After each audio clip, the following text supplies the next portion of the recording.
Sir अभी BCom semester 4 के सिर्फ 1 महीने रह गए हैं। क्या इस 1 महीने में हम पास हो सकते हैं? हमने अभी तक कुछ भी नहीं पढ़ा है, हमने अभी तक सिलेबस को छुआ तक नहीं है। क्या 1 महीने में हम पास हो सकते हैं? तो दोस्तों सिर्फ पास नहीं, आप 8 सीजीपीए तक ला सकते हो। दोस्तों मेरे गाइडेंस में, मैं इतना लकी खुद को मानता हूं कि मेरे गाइडेंस में इस बार 60 70 प्लस 8 सीजीपीए आए हैं। तो दोस्तों अगर आप 1 महीना शिद्दत से मेहनत करो, अगर आप बहुत अच्छे से मेहनत करो, तो दोस्तों 8 सीजीपीए आराम से हंस खेल के आप ला सकते हो। 8 सीजीपीए नहीं भी आया तो 7 सीजीपीए तो आ ही सकता है, और 7 सीजीपीए बेस्ट माना जाता है कलकत्ता यूनिवर्सिटी में। दोस्तों कैसे आएगा? सबसे पहले आप लोगों को शेड्यूल बनाना पड़ेगा। आप एक दिन में अभी से अगर 8 सीजीपीए लाना है, एक दिन में अभी से आप लोगों को 4 घंटा पढ़ाई करना पड़ेगा। 4 घंटा मिनिमम से मिनिमम आप लोगों को पढ़ाई करना पड़ेगा। उसमें प्रैक्टिकल सब्जेक्ट जो होना चाहिए वो 2.5 घंटे का होना चाहिए।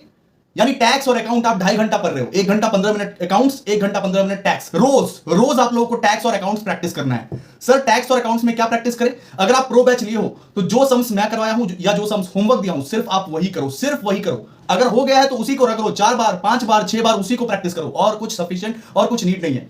अगर आपने हमसे कोर्स नहीं लिया है तो कोई भी ट्यूशन टीचर से आप पढ़े तो होंगे ना, उन्हीं का जो सम्स है वो प्रैक्टिस करो। और हर रोज आज से 1 महीना तक हर रोज आप 1 घंटा 15 मिनट अकाउंट्स करोगे, 1 घंटा 15 मिनट टैक्स करोगे। कोई भी चैप्टर उठा लो अपने मन से और प्रैक्टिस करते जाओ करते जाओ करते जाओ। ठीक है सर, 8 सीजीपीए का सबसे पहला पायदान तो पूरा हो चुका, बाकी बचा 1.5 घंटा। अब ये 1.5 घंटा में आप लोगों को एक दिन में 2 थियरी सब्जेक्ट पढ़ने हैं। कभी आप सेल्स मैनेजमेंट पढ़ लिए, कभी आप बीआरएफ पढ़ लिए, तो आपको 45 मिनट करके 2 थियरी सब्जेक्ट पढ़ना है। मतलब एक दिन में भैया 4 सब्जेक्ट पढ़ना है। अकाउंट्स और टैक्स तो डेली चलेगा, संडे छोड़ देते हैं, संडे आप लोग का छुट्टी का दिन रहता है, एक दिन आप ब्रेक ले लेना। मंडे टू सैटरडे आपको अकाउंट्स और टैक्स कम से कम 3 घंटा पढ़ना है, अढ़ाई मतलब ये 2.5 घंटा पढ़ना है। ठीक है, और बाकी का 1.5 घंटा जो है, 1.5 घंटा में 45 मिनट आप लोग को थियरी सब्जेक्ट पढ़ना है। ऑल्टरनेट बेसिस पर पढ़ना, सेल्स मैनेजमेंट पढ़ लिया, कभी बीआरएफ पढ़ लिया, कभी बीआरएफ विद ईसीबीसी पढ़ लिया, कभी ईसीबीसी पढ़ लिया। ये दोनों तो अलग अलग है।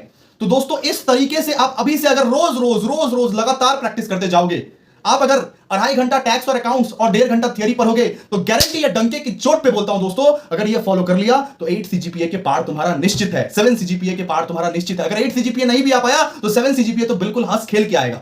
दोस्तों इतना भी टफ नहीं है, आराम से आप क्रैक कर सकते हो। बस ये स्ट्रैटेजी को फॉलो कर लो। हर रोज आप लोगों को अकाउंट्स और टैक्स घिसना है। जितना बार सम्स को आप रिपीट कर सकते हो उतना बार रिपीट करो। जरूरी नहीं है कि आप हर एक बुक को फॉलो करो, लेकिन आप मेरे ही बुक को फॉलो करो, लेकिन जितना बार प्रैक्टिस कर सकते हो उतना बार प्रैक्टिस करो। आपका 7 सीजीपीए बिल्कुल अच्छे से आएगा अभी से, अगर ये स्ट्रैटेजी फॉलो कर लिया। Thank you so much. और अगर चैलेंज एक्सेप्ट करते हो तो दोस्तों कमेंट में लिख के जाना चैलेंज एक्सेप्टेड। अगर ये चैलेंज से डर गए तो कुछ मत लिखना, ऐसे ही चले जाना। अगर ये चैलेंज एक्सेप्ट करते हो, अगर दम है ये चैलेंज एक्सेप्ट करने का, तो कमेंट में लिखो चैलेंज एक्सेप्टेड। लिख के जाओ, ऑनेस्टली लिख के जाओ, challenge accepted, I will score above 8 CGPA in 1 month.